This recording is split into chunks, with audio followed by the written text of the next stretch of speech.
People see me and think I'm weak.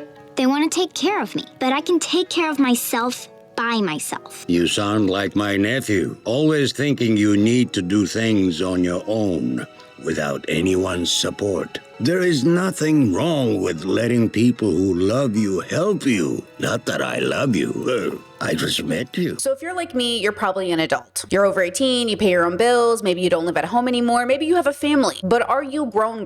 These are very deep philosophical questions. Are you the person, the adult, the elder in the community people come to for wisdom? Because for me, though I play an older sister role, I certainly am not an elder. An elder doesn't mean an old person, it means the wise person in the community that people can come to understand themselves better or the world. So this video is going to be an exploration of the differences between being old and wise, and how so many old people in our community think they're elders because they're simply old. But we know that is not true, and I am sick of seeing it. I am sick of living in a world where you expect the adults to be grown and they're not. And yes, they pay their bills, they are ready for retirement, they do all their basic responsibilities, but they can't have the tough conversations. I think being gay is a choice. It is a choice. I believe that firmly.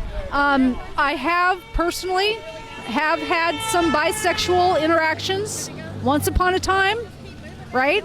And I've repented from those sins because I know that they're wrong. If you don't accept Jesus Christ as your Lord and Savior, you will go to hell. They can't actually be helpful in terms of guidance. I think he's the greatest thing that ever came down the pike, and I'd walk across hot coals for that man. Still got it, Donald. Is there anything Donald Trump could do that would cause you not to support him? No, nothing. Nothing. Murder, kill, rape? No, none of that stuff. He's not capable of any of that stuff. They say, I have the most loyal people. Did you ever see that?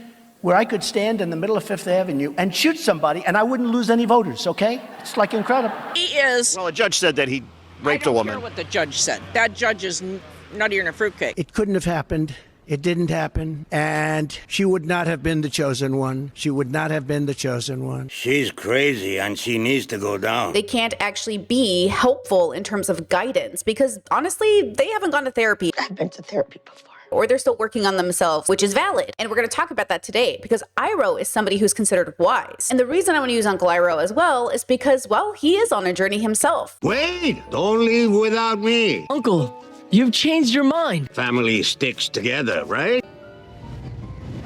He has so many moments throughout the series of Avatar: The Last Airbender of certainly not being wise. And yet he is pedestaled along with the White Lotus as a very wise old man. And then in contrast, we'll use Trump as an example because Trump is old and a leader, but is he wise? The windmills are driving the whales crazy. If you're new to my channel, my name is thebertsimon. We do philosophy through pop culture and we're using other people's lives to learn more about our own. I recently said in a video that I was training to be in my 40s and some people took that the wrong way and thought I was saying that once I reach 40, I'll be wise. I do not think that once I reach 40, I'll be wise. For context, I'm currently 36. What I mean to say is that by the time I'm 40, I'd like to grow up a little bit.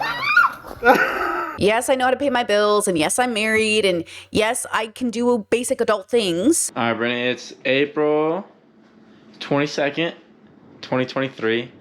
Where do you see yourself in 2 years from now? In Croatia, probably pregnant. Any goals you want to accomplish? Debt-free, pregnant maybe, and career more solidified, I guess. Okay, and if you wanted to tell yourself something in 2 years, what would it be? I don't know. The first thing that came to my mind was don't pussy out. I don't know. That's it? Yeah, you know what you're doing, bitch. Don't ask questions. You know what you're doing. I don't have to ask myself. All right. Obviously, I'm baked out of my freaking mind in this clip, but I am so grateful my little brother took this video. He did it for all the siblings living at the time. We were, 4 of us were roommating together. And I'm so glad he documented this because the truth is that was just a couple years ago and my life has significantly changed. That's a part of the wisdom journey, in my opinion, is rolling with the punches and adapting because there were so many plans I had. And as life continued forward, circumstances changed and so did I. And I'm so much happier now. And honestly, as silly as that Brittany sounds, she's right. Every time I trust myself and I do what I know is right, it works out. It's when I spiral and doubt myself and start letting voices in that I start to crumble. And as an autistic person that already struggles as it is, it's so important for me to focus on what I know is true for myself. And of course, I do have the support of my partner, which is very lovely. But ultimately, when it comes to my own discovery of self, my own journey of wisdom, it is a singular journey. And though the people around us help us grow, it's ultimately our responsibility to have a good relationship with self, which then helps us attain our goals, whether that's building a career or helping your banished nephew rediscover himself. Even in exile, my nephew is more honorable than you. And in turn, help you rediscover your sense of meaning. After I reconquer Ba Sing Se, I'm going to reconquer my tea shop, and I'm going to play Pai Show every day. I also want to make sure that I don't become stagnant as I age. I want to make sure that I don't become a clown as I become old. Well, she does have a very nice figure. I've said that if Ivanka weren't my daughter, perhaps I'd be dating her. You know? I'm trying to prepare myself for when my nieces and nephews come to me for advice, and I don't want to recoil at whatever topic they're bringing to me like the adults in my life did when I was younger. Do anything you want, just you not be recognised as a woman in law. But Kelly J, I am Kelly J, recognised if she as a sees woman herself in as a law. woman, do you have any sympathy that you're looking at a woman who was trapped in a man's body? No, unfortunately, I really don't think you can change sex in any meaningful way. India obviously looks like a woman, but I don't see India as a woman. See, when I was younger, the adults would, oh my gosh, when it came to like gay or trans topics, right? I don't want to do that with my nieces and nephews, and I don't think you do either. But right now, we live in a world where old people want all of the credibility, all of the responsibility, all of the respectability, without any of the work. They won't go to therapy, they won't read the books, they won't do the work, they won't deconstruct, and worse, they expect to be considered the, quote, smart person in the room when they can't even handle a topic about gay people. So with that said, we know aging alone isn't enough. You need to go through the process of earning wisdom. And look, maybe I'm gonna die an unwise person, but I certainly am gonna still try. So what does trying look like? Well, when I think of trying to earn wisdom, I think of humility. Humility is kind of a key component. As you can see with Trump's past, he is lacking in humility. But have you ever asked God for forgiveness?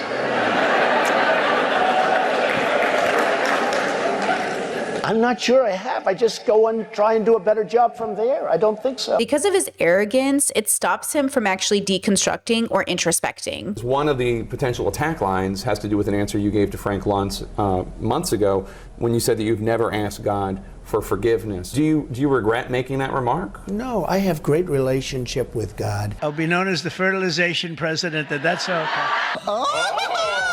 I have great relationship with the evangelicals. Angels are being released right now. Angels are being dispatched right now. Hamanda aka ata raka teda baka sanda. In fact, nationwide, I'm up by a lot. I'm leading everybody. But I like to be good. I don't like to have to ask for forgiveness, and I am good. I don't do a lot of things that are bad. I just start kissing them. It's like a magnet.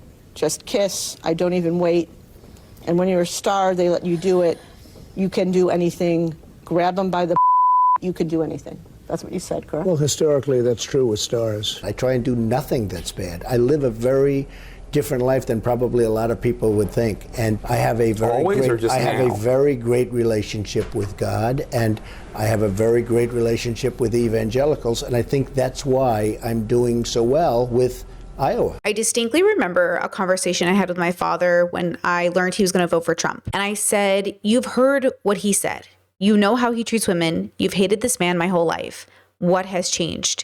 And the truth is, nothing changed. It's just that my parents are never going to vote Democrat. They're never going to go liberal, and they're never going to be progressive. And look, I'm not a big fan of the Democrats. As you guys know, we're really progressive here on this channel. But to be honest, it would have been nice if my father could have stood by his principles and not voted for a man who said things like grab him by the pussy. But, you know, a lot of people are one-issue voters. A lot of people feel like, well, it's still closer to what they want. And I think that's kind of the point I want to make throughout this video, is just imagine Uncle Iroh saying those things and ask yourself if he could have been the legendary wisdom character that we know him as if he talked the way Trump did. It's a long, long way to Ba Sing Se. And if Trump is so immoral and unethical and horrible, then what's the justification in choosing him to be president, a leader, or even someone whose name you put on your truck? The life you have now, when you say that you try to do good, That sounds very different from decades of tabloid media coverage in New York. When he's asked difficult questions, instead of pondering truly, he deflects. I think our character is truly exposed in our desires. If our desires for money, power, status, and control, that says a lot about who we are as people. I chose violence. I chose pride. I chose every path that led me into darkness. No one forced me into sin. Hear me. A warrior ruled by anger is never strong. Everyone who sins is a slave to sin. Jesus Christ. If your desire is for peace, calmness, compassion, introspection, then I think it reflects better on your character. And I think story after story tells us this is true. And yet we really struggle with understanding when we're the bad guy in the story. I am the chosen one. I think a part of it is that he's slightly embarrassed, which actually we see with the Fire Lords, both of them, almost like an embarrassment when something doesn't go their way, or an arrogance that shields them from introspecting.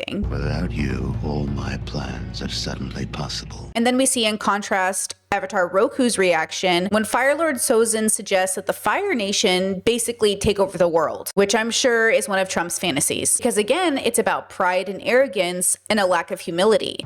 No, the 4 nations are meant to be just that. 4. So it's interesting when people see Trump versus an Iroh, how obvious it feels to a lot of us that Trump is obviously the bad guy. And yet, if you're like me, you struggle to explain this to your MAGA family, even though they also love Avatar: The Last Airbender. Don't come here illegally and take over our country and then try to change it to be your country. You telling me how to do my job? No. But may I just say, you're like a flower in bloom. Your beauty is intoxicating. You're pretty easy on the eyes yourself. Welcome to Ba Sing Se. And so it begs the question, how do all of us as a family sit down to watch this amazing show, all of us loving Uncle Iroh, and still some of my family members voted for Trump? 1 or 2 of your most favored Bible verses are, and why? I wouldn't want to get into it because to me that's very personal. You know, when I talk about the Bible, it's very personal, so I don't want to get into verses. I don't want to get into... There's no verse that means a lot to you that you think about or cite? The Bible means a lot to me. How do you live in a world where you love somebody so humble and so wise and so compassionate and so loving, someone who's the absolute opposite of the person you voted for, and then exist in a world where you're willing to vouch for this president over having a relationship with your children or deconstructing or having a good relationship with your family just because they're gay or trans or progressive? And I think it is a lack of wisdom because of the lack of humility. So if you don't believe that somebody should have an equality based on their gender, their sexual orientation, or their race, or anything like that, that's a moral problem in my eyes. There are only 2 genders, male and female. You know, the trans or these different things, they're getting kids at like 10, 12 years old. Who's they? Who's they? Mm-hmm. Who's indoctrinating these kids? I've just heard that there's groups out there. I don't know. You don't think there's groups out there that do that? Which is why there's always going to be a separation between the elders and the youth. And look, we have to work together. Young people have to inform old people, and old people have to learn from young people, which is sort of what Iroh and Zuko represent. I hope I made it the way you like it. Good. Eventually, Iroh realizes that Zuko's okay and it's time for him to go. And so Iroh chooses to live in the spirit world. But that doesn't stop Iroh from being a wise man who gives good advice, because eventually he meets Korra. In the spirit world, you always seem to find something you didn't know you were looking for. And Uncle Iroh, being who he is more than helpful to Korra, giving wholesome advice about knowing the self and facing your demons. I did that? In the spirit world, your emotions become your reality. The difference between Zuko, Aang, Katara, Toph, Korra, anyone who's ever taking Uncle Iroh's advice is not just that they're young enough to be open to what an older person has to say, but it's a self-awareness that they don't know better. The problem with stagnating into your elder years is that you think you know better, like a Trump, but you don't have the wisdom to sit and listen to others who know better. Because when you're that old and that arrogant, you believe no one does know better. And that lack of humility will consistently stop you from wisdom. One of my favorite versions of humility that Uncle Iroh shows is his openness to diversity. He loves loves the four nations. He learns from every single one of them. It's clear that Iroh kept an open mind to other cultures. It was Fire Nation tradition to hunt and kill dragons to earn honor and glory. But instead of fighting the dragons, Iroh learned from them. The dragons deemed Iroh worthy of their secrets and taught him how to firebend through his life and passion. He knows that the wisdom isn't only found in the Fire Nation, much like Avatar Roku, who also valued the different nations. And unlike Sozin and Ozai, who completely disregarded the idea that the other nations had anything of value to share. Which, of course, there's some overlap between America and the Fire Nation, but to be fair, I would argue everyone is sort of the Fire Nation the moment you believe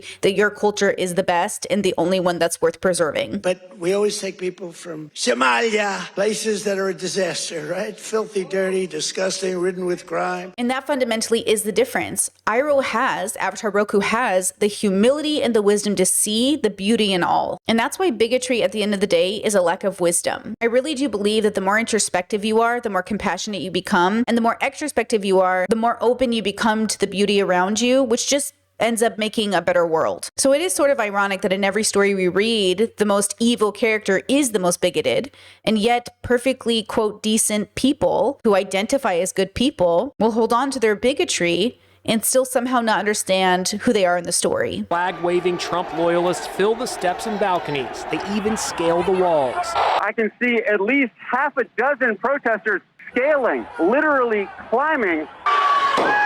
The thugs smash windows using fists and a shield. Just to like push this point home that being old isn't enough, you also have to deconstruct, introspect, extrospect. In the White Lotus, there's two members I want to highlight. Paku, who is a waterbender, a master, who refuses to teach Katara to waterbend because she's a girl. Like, please process that they live in a world where the Avatar is literally all genders, but God forbid a girl waterbends. Also process that the Fire Nation came in to kill all waterbenders, and specifically her mother died pretending to be the last waterbender, i.e. leaving Katara to live on as legacy. And then of course we find out that Paku actually loved Katara's grandma and actually used to go steady with her. So, you know, we just laid on the layers of trauma. It was an arranged marriage. Gran wouldn't let your tribe's stupid customs run her life. That's why she left. And they need to be deconstructed to pull apart, to understand the detail of. You know, we didn't just fall out of a coconut tree. We're everything that came before us. And so Paku not teaching Katara to waterbend because she's a girl, you would have thought in this world they would have figured out patriarchy and misogyny, but I guess not. I mean, normally I'd hold a grudge, but seeing as you guys are a bunch of girls, I'll make an exception.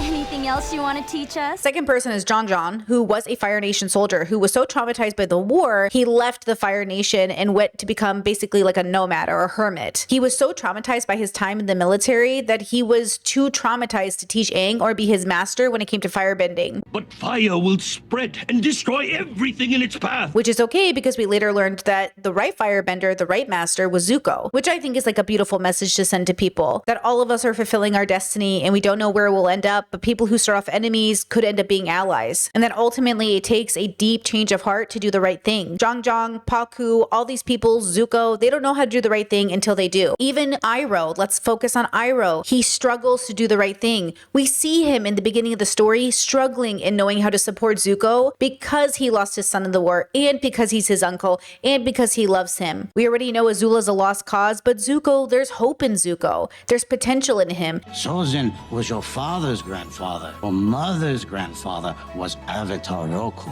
Why are you telling me this? Because understanding the struggle between your two great-grandfathers can help you better understand the battle within yourself. Now that that's out of the way, let's bring ourselves back down to earth in the good old US of A. You're part of this, aren't you? Woman! Meryl! You are scaring me! You're scaring me, Meryl. The truth is, I just scared myself coming across this TikTok. I did not make this TikTok. Somebody else used AI to make this TikTok. It was not me. But I think it sums up how some of us are feeling right now. But before we become conspiracy theorists that think we're all in the Truman Show, but I want to remind you that the reason the world is so messy is because we are being raised by adult children who haven't gone to therapy or done any philosophical work. You know what really hits different? Watching our estranged adult children raise their own kids while pretending they're going to break the cycle. Hey, maybe they will. Until those kids grow up, have feelings, have opinions, and guess what? Don't agree with everything. Then suddenly, the cycle isn't broken. It's just spinning in a different direction. No, you know what really hits different? being in the middle of a breakdown while you're yelling at your kids and realizing that you have become the parent that used to verbally abuse you. I never was physical with my kids like my mother was with me, where she would punch me and slap me repeatedly. She would grab the nearest whatever and throw it at me and hit me with it. I never stood by while my partner beat the crap out of my kids with an angry face, just waiting to see more and more and more excitedly and violently. But I started screaming. And one day, about 6 or 7 years ago, in the middle of screaming, I got hit like a bus. And I realized that the trauma I had endured as a child had led me down the same path.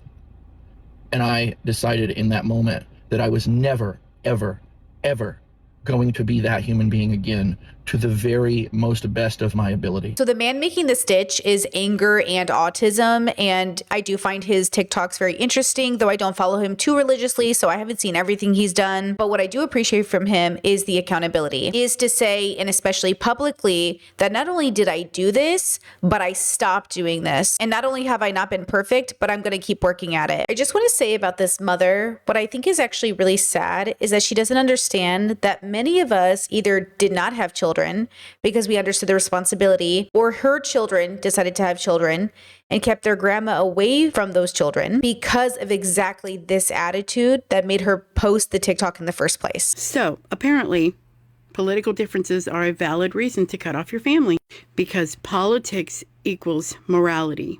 Let's break this down together. You think one vote every 4 years tells you everything about a person's soul, but the decades they spent loving you, raising you, helping you, showing up for you, that doesn't count? Some TikTok therapist said it, so your mom is now evil. A therapist on Instagram made a carousel post and suddenly you're a saint. Make it make sense. You want to preach morality? Morality is loyalty. Morality is gratitude. Morality is remembering who changed your diapers, who worked overtime, who kept you alive through your dumbass teenage years. You don't get to pretend that you're the ethical one while you're blocking your own parents because Twitter says they voted the wrong way. That had she been a different kind of mother, maybe she could have been an active grandmother. That her sort of not understanding that we are well aware that the generational curse doesn't necessarily end with us. We too could have children who are upset with us and angry with us and decide to take time from us. The difference is that we know that. And that's going to make a world of difference in her grandbaby's life, whether she realizes it or not. And she obviously doesn't. She posted this TikTok. I want to talk directly to the estranged parents, not the quacked therapists, and not you wacky adult children in the back section. You, the estranged parents. If you have a kid that doesn't speak to you anymore, and it feels like somebody ripped your chest open and then told you to shut up about it, yeah, you. This shit is brutal, and we don't pretend otherwise here. You wake up every day with this constant hum in your body, like something is very wrong, because it is. Because at the end of the day, we don't own our children. We bring new people into the universe, and they have a right to see us or not see us, but it's not up to us to force them to see us. If they don't want to see us out of their own free will, then we either fucked up really bad, or they just genuinely don't have a reason to make a connection with us. And I think we should normalize that. Yes, in an ideal world, we'd all be connected, but we can't guarantee that connection. The whole point of my content is not to punish people. I really do not think shaming or punishing people works. Though I agree it can feel good temporarily, I don't think it's a long-term solution. And I still believe people should be held accountable, and there should be a path to redemption. And redemption doesn't necessarily guarantee that the person will get their life back, but rather that their new life will reflect the changes they've made. Yeah, I'm the problem. No. But there is something to be said about the way that our elders, meaning people who are old, expect to take on the responsibility and or the credibility and the respect that the title elder comes with. What's the favorite thing you have in common with your father? Either real estate or golf. Well, I was going to say sex, but I can't relate that. Oh, that was Hulk Hogan creepy. And look, maybe I'm adhering to a construct that doesn't even make sense. I mean, what even is an elder anyways? In my mind, at least, it is an older person in the community with the wisdom and patience to answer questions for younger people. It's the idea that this person has lived a long life, they gathered lots of information, they've read lots of books, they've seen a lot of the world, and they have something to share in hopes that these tools they have gathered can benefit younger people. But if old people aren't gathering tools and they're just aging, then what kind of an elder is that? And not that every person who grows old old has to be an elder, but I do think it's rather silly that some of our parents are old people with no tools and still expect us to treat them like they have the answers. See, the thing about raising your parents that's hard is you want to pop them, because I'm tired of having the same conversation over and over. How many times have I told you? Okay, and they was popping and whooping us. But now that I got to parent you, now we can't pop. Now it's time to gentle parent your parents. No, because y'all don't know how serious I am. I'm tired of having the same conversations over and over and over again. That's a scam email, okay? Nobody in Nigeria want to send you nothing. They don't. Why would they pick you? And I done told you the first time. Ain't no prince in Denmark trying to get you nothing. And take that medicine. Because the doctor done said it, and then you be woozy, and then you got a headache, and we keep having the same thing over and over. I'm not going to take you to the doctor if you're not going to listen. If Johnny had 5 apples. And that's why I really liked that TikTok from Kev on stage, because exactly. I think a lot of boomer parents struggle when their adult children distance themselves because a lot of boomers only know love as transactional. Morality is loyalty. Morality is gratitude. Morality is remembering who changed your diapers. It's I do this for you and you do that for me. They think if a parent puts a roof over their kid's head that their job is done. And when a child comes to them later and expresses their hurt, they're shocked. I provided for your physical needs. How can anybody want more than that? But meeting physical needs doesn't mean holistic love was felt or given. So let me get this straight. When I was younger, you could hit me, which my parents did. You could yell at me, which my parents did. You could put rules and regulations down on me, which my parents did. You could call me out and tell me that I was the one with bad ideas, but I can inform you of how you have wrong information, wrong data, and are coming to bad conclusions. It just feels like we're living in a world where the same people who think the left and progressivism is, brainwashing their kids is literally voting for a sex pest. You know about sexual predators and things like that. I mean, you are one. All right. Are you saying that Kamala Harris is actually wearing earbuds? Yes. When she goes into a debate, take out her earrings. Which is also sort of ironic because, again, we're staying away from conspiracy theories here, and we don't have to be conspiracy theorists to understand that people in positions of power will take advantage of people. I think it's just sad to see our parents fall for such an obvious scam and then turn around and look at us like we're the ones who've been bamboozled. Now, I'll say this, the best way for me to learn is to look through story. So again, I want you to ask yourself, who are you in the story? Are you Trump or are you Iroh? And if you're Iroh, then why are you backing Trump? In what universe would Uncle Iroh support Donald Trump? Affection and power are overrated. I think you are very wise to choose happiness and love. Are you stupid? Are you a stupid person? Quiet. And this is how my brain as an autistic person really processes my place in the universe. Who do I want to be in the story? And am I living up to that standard? Like I said, I certainly am still young and I have a long way to go, but at least I'm aiming to reach a standard. And I think what's interesting to me is how many older people around me aren't even thinking about that standard. They just think they're going to automatically earn it by simply aging. Age doesn't make you wise. It just means time didn't kill you. They tell us to respect our elders, and I can respect that. Back when the elders were the keepers of wisdom, when their experiences actually served as guidance, but the dynamic has shifted. Where we went wrong is where we started treating respect as a badge of honor for endurance, when it was supposed to be a reflection of evolution. All right, so now what? We're at the end of it. What's the conclusion? The conclusion is that aging isn't enough. Being old isn't enough. You must earn your wisdom. And in order to earn your wisdom, you must have the humility. And humility is earned through a process of doing, living, deconstructing. We wonder why the world is a mess, but we're aging into ignorance. Oh, yes. And I'm going to give away all my money before I die. Oh, see, that's amazing. So I can disinherit my daughter, Lilibet. You don't have to tell me why. She's a lesbianic, you see. Oh, boy. She worships at the altar of Sappho with her roommate, Amanda. My one solace is that from her haircut, Lilibet seems to be the girl. That's not how that works. You have to keep deconstructing. You have to keep evolving. You have to keep questioning. There shouldn't be any topic an adult person can't handle discussing. And if you find yourself recoiling or reacting in disgust over a topic a young person is bringing to you, you might need to go to therapy. Actually, it's not even a might. You must go to therapy. You have to deconstruct, and you should do the philosophical work. Now that you're grown, what's one generational curse that you plan on breaking? I'll go first. I do not subscribe to respecting your elders just because they were born before I was. Absolutely not. And let me tell you why. You've had more years on this earth to do better, get better, learn more, and evolve as a person. We don't know what we don't know. But at a certain point, sometimes you have to just say, fuck what y'all going through. They're not going to change. I'm not going to perpetuate that shit. Because as this comment says, the older motherfuckers get, the more shitty they can be, the more terrible things that they can do, because they feel like the year that they were born gave them a license to mistreat people. Right now, the world is the way it's always been, bigoted. And I know we like to argue about who the Fire Nation is. Is it America? Is it North Korea? Is it your mom? At the end of the day, it's all of us. Every single one of us is a population of people living together, believing the things we're told instead of asking more questions. Don't ask so many questions, your brain falls out and you think the earth is flat. But ask enough questions so you can become a less bigoted person and a more loving and compassionate one. Good data and good knowledge should make you a more loving person, not a more hateful one. And with that said, thank you for watching. Please leave a like, a subscribe, and hype this video if you can, if you have that feature on your YouTube app. It really helps small content creators like me out. And with that said, I'll see you for the next one. Okay, bye.